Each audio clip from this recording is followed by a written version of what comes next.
तो दोस्तों एक नया टॉपिक आपके लिए इकोनॉमिक्स में ये पूछा जाता है। क्वेश्चन है आपका, what is natural rate of unemployment, यानी नेचुरल रेट ऑफ अनएम्प्लॉयमेंट क्या होता है, इसको समझेंगे हम। ठीक है, मैंने आपके लिए 4-5 नंबर के आसपास का जो कंटेंट आपके लिए लिखा हुआ है, मतलब 3-4 नंबर में तो आता ही है क्वेश्चन, तो पता होना चाहिए। नेचुरल रेट ऑफ अनएम्प्लॉयमेंट को समझने से पहले ये चीज याद रखना कि अगर आपकी इकोनॉमी फुल एम्प्लॉयमेंट लेवल पर है, यानी आपकी इकोनॉमी एक ऐसे लेवल पे है जहां पे आपका एग्रीगेट डिमांड और एग्रीगेट सप्लाई आपस में बराबर है, एग्रीगेट डिमांड और एग्रीगेट सप्लाई अगर आपका बराबर है, उसके बावजूद आपके यहाँ अनएम्प्लॉयमेंट देखने को मिल सकती है। यानी इसका मतलब फुल एम्प्लॉयमेंट की सिचुएशन पे होने के बावजूद कुछ ना कुछ कहीं ना कहीं अनएम्प्लॉयमेंट रह जाता है, तो वही हमारा नेचुरल रेट ऑफ अनएम्प्लॉयमेंट, यानी ऐसा अनएम्प्लॉयमेंट जो कि फुल एम्प्लॉयमेंट होने के बाद भी है, ऐसा अनएम्प्लॉयमेंट जो फुल एम्प्लॉयमेंट होने के बावजूद देखने को मिल सकता है। ठीक है ना, तो उसने लिखा था natural rate of unemployment is the unemployment rate that occurs, जो तब अकर होगा when an economy is producing, यानी जो इकोनॉमी है वो प्रोड्यूस कर रही है कहां पे, फुल एम्प्लॉयमेंट लेवल पे, यानी फुल एम्प्लॉयमेंट लेवल पे आपकी इकोनॉमी है जहां पे एडी और एएस आपका बराबर होता है, यानी एग्रीगेट डिमांड एग्रीगेट सप्लाई आपका बराबर होता है, और जो आपका इन्फ्लेशन होता है वो आपका स्टेबल होता है। तो मैंने बोला natural rate of unemployment is the unemployment rate, ये वो अनएम्प्लॉयमेंट रेट होता है जो कि तब अकर होता है जब आपकी इकोनॉमी प्रोड्यूस कर रही होती है, या फिर आपकी इकोनॉमी एक ऐसे लेवल पे होती है जहां पे फुल एम्प्लॉयमेंट लेवल जिसको बोला जाता है। ठीक है, और वहां पे इन्फ्लेशन जो होता है ना आपका स्टेबल होगा। पहला पॉइंट समझ में आ गया। In other words it is the rate of unemployment, एक ऐसा रेट ऑफ अनएम्प्लॉयमेंट है विच एग्जिस्ट इन द इकोनॉमी, यानी जो इकोनॉमी में आपको देखने को मिलेगा, विच exist in the economy even when, तब भी देखने को मिलेगा जबकि आपका जो लेबर मार्केट है उस टाइम पे क्या देखने को मिल रहा है, इक्विलिब्रियम, यानी आपका लेबर मार्केट इक्विलिब्रियम लेवल पे है। इसका मतलब एडी बराबर एएस की सिचुएशन है, उसके बावजूद आपको अनएम्प्लॉयमेंट देखने को मिल रही है, तो फुल एम्प्लॉयमेंट वो नेचुरल रेट ऑफ अनएम्प्लॉयमेंट कहलाता है। ठीक है, तो पहले डेफिनेशन पे बेटा ध्यान देना। ठीक है ना, चाहे आपसे 1 नंबर में पूछे, चाहे 3 नंबर में, चाहे उससे ज्यादा, तो आप लिख लेना बेटा से कि natural rate of unemployment is the unemployment rate that occur, जो कि तब अकर होता है जब आपकी इकोनॉमी जो है प्रोड्यूस कर रही होती है फुल एम्प्लॉयमेंट पे, और आपको जो इन्फ्लेशन होता है वो स्टेबल होता है। ठीक है, स्थिर होता है। जबकि इन अदर वर्ड्स आप ऐसे भी लिख सकते हो कि it refers to the rate of unemployment which exist in the economy, यानी जो इकोनॉमी में एग्जिस्ट करता है इवन व्हेन, तब भी इकोनॉमी में एग्जिस्ट करेगा जबकि आपका लेबर मार्केट इक्विलिब्रियम लेवल पे है, यानी संतुलन की अवस्था में, उसके बावजूद ये देखने को मिलेगा।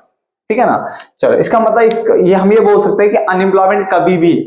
कभी भी जीरो नहीं हो सकता, अनएम्प्लॉयमेंट बेरोजगारी कभी भी जीरो नहीं हो सकती, कहीं ना कहीं तो होगी। ठीक है ना, कहीं ना कहीं तो कुछ ना कुछ बेरोजगारी तो देखने को मिलेगी, इसलिए बेरोजगारी यानी अनएम्प्लॉयमेंट जीरो नहीं हो सकता, ये दिमाग में बैठा लो। चलो,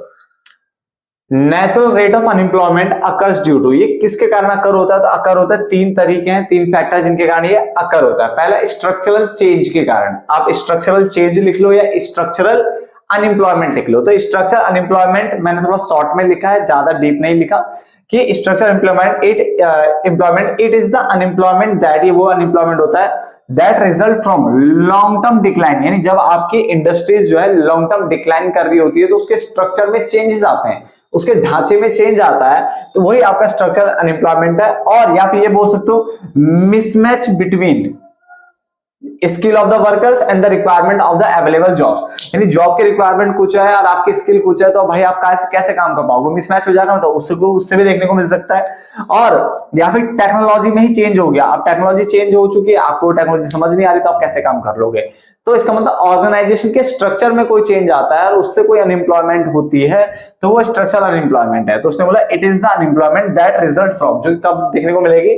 from long term decline of certain industry, जब कुछ जो आपकी इंडस्ट्रीज है वो लॉन्ग टर्म उसमें डिक्लाइन आ रहा है, या फिर मिसमैच देखने को मिल रहा है between skill of the worker की जो स्किल है वो and requirement of the available job की रिक्वायरमेंट कुछ है, आपकी स्किल कुछ है, तो मैच नहीं करा तो काम कैसे करोगे, या फिर चेंजेस इन टेक्नोलॉजी में चेंज आना। तो स्ट्रक्चरल अनएम्प्लॉयमेंट के कारण नेचुरल रेट ऑफ अनएम्प्लॉयमेंट देखने को मिल सकता है। नंबर 2 फ्रिक्शनल अनएम्प्लॉयमेंट या फ्रिक्शनल चेंजेस। फ्रिक्शनल चेंजेस क्या होता है, जब वर्कर एक जॉब को छोड़ के दूसरी जॉब को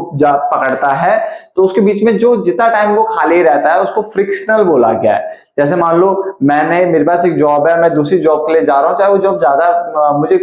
अभी मुझे 50 मिल रही है, मान लो अगली जॉब मुझे 60 दे रही है, तो उस जॉब को लेने के लिए मुझे 2 दिन बीच में खाली बैठना पड़ गया, तो वो 2 दिन जो मुझे खाली बैठना पड़ गया, ठीक है, जॉब में मतलब इधर उधर जाते हुए, जॉब छोड़ते हुए, दूसरी जॉब पकड़ते हुए जो 2 दिन मुझे खाली बैठना पड़ा, उसको मैंने फ्रिक्शनल बोला, फ्रिक्शनल अनएम्प्लॉयमेंट। तो फ्रिक्शनल अनएम्प्लॉयमेंट एग्जिस्ट करता है इन एन इकोनॉमी, यानी फ्रिक्शनल जो अनएम्प्लॉयमेंट है वो एग्जिस्ट करेगा in an economy due to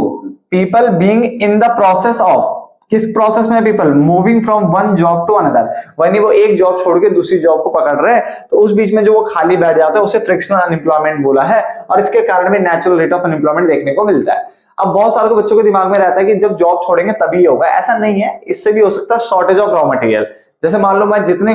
मैं गुड्स बनाता हूँ ना उसके हिसाब से मुझे पेमेंट मिलती है,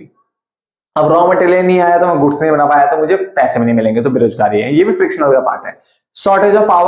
पावर नहीं थी, इलेक्ट्रिसिटी नहीं थी, ठीक है, या वियर टीयर ऑफ मशीन टूट फूट गई थी, ठीक है, जिस कारण मुझे खाली बैठना पड़ गया और उस दिन फिर मैंने काम नहीं कर पाया तो मुझे दिहाड़ी भी नहीं मिली, ठीक है। तो ये इसके एग्जांपल होते हैं किसके, फ्रिक्शनल के, ठीक है ना। लास्ट आता है आपका मार्केट एफिशिएंसी। देखो 2 पॉइंट भी हमने कवर कर लिए, 2 पॉइंट के साथ साथ हमने जो ऊपर डेफिनेशन थी वो भी मैंने आपको कवर करा दी। तो यहां तक आपको नेचुरल रेट ऑफ अनएम्प्लॉयमेंट समझ में आ गया होगा। ये डेफिनेशन है, ये किसके कारण अकर हो रहा है, स्ट्रक्चरल चेंजेस के कारण, फ्रिक्शनल चेंजेस के कारण और मार्केट एफिशिएंसी के कारण। तो उसने बोला नेचुरल रेट ऑफ अनएम्प्लॉयमेंट जो है एज्यूम्स दैट, ये एज्यूम करता है कि there is always some level of inefficiency, यानी नेचुरल रेट ऑफ अनएम्प्लॉयमेंट बोल रहा है कि आप चाहे कितना भी कुछ कर लो, कितना भी दम लगा लो, कहीं ना कहीं कुछ ना कुछ इनएफिशिएंसी रह जाएगी, अकुशलता रह जाएगी, ठीक है ना। एफिशिएंसी नहीं, इनएफिशिएंसी रह जाएगी। किन, in matching job seekers with job openings, यानी कहीं ना कहीं जॉब सीकर मतलब जो जॉब फाइंड कर रहे हैं, जॉब सर्च एंड ऑल है ना, एंड जॉब विद जो जॉब ओपनिंग्स, इनमें क्या कहीं ना कहीं इनएफिशिएंसी रही जाएगी ड्यू टू फैक्टर्स। किसके कारण हो सकता है ज्योग्राफिक मोबिलिटी के कारण हो सकता है, ठीक है, या फिर वेज रिजिडिटी के कारण हो सकता है, तो इसके कारण आपको ये देखने को मिल सकता है। अब क्लास 12 वाले बच्चों के लिए तो बस इतना ही है, ये जो एक्स्ट्रा इतना पोर्शन है, ये आप आगे अगर आप पढ़ रहे हो किसी और लेवल पे तो आप इसको लिख सकते हो कि मार्केट एफिशिएंसी भी एक फैक्टर है, ठीक है, जो कि नेचुरल रेट ऑफ अनएम्प्लॉयमेंट अकर होता है इसके कारण भी। यानी यहाँ पे ये बोला गया है कि natural rate of unemployment assume कर रहा है कि there is always some level of inefficiency, यानी कहीं ना कहीं इनएफिशिएंसी देखने को मिलेगा in matching job seekers with job openings, यानी जो जॉब ओपनिंग्स आ रही है, जो जॉब सीकर्स जॉब फाइंड कर रहे हैं, सर्च कर रहे हैं, कहीं ना कहीं आपको ना इनएफिशिएंसी देखने को मिलेगी। और ये ड्यू टू फैक्टर्स के जाए, ज्योग्राफिक मोबिलिटी के कारण हो सकता है या वेज रिजिडिटी के कारण ये देखने को मिल सकता है। क्लियर है, तो फटाफट से नोट डाउन कर लो उसको, ठीक है ना। मिलेंगे किसी और टॉपिक पे जो आपके लिए भी अच्छा होगा, ठीक है ना, और जिसमें आप अच्छे नंबर ला सकते हो अगर उसको आप यहां से पढ़ लेते हो तो फिर मिलते हैं नेक्स्ट वीडियो में, तब तक के लिए धन्यवाद।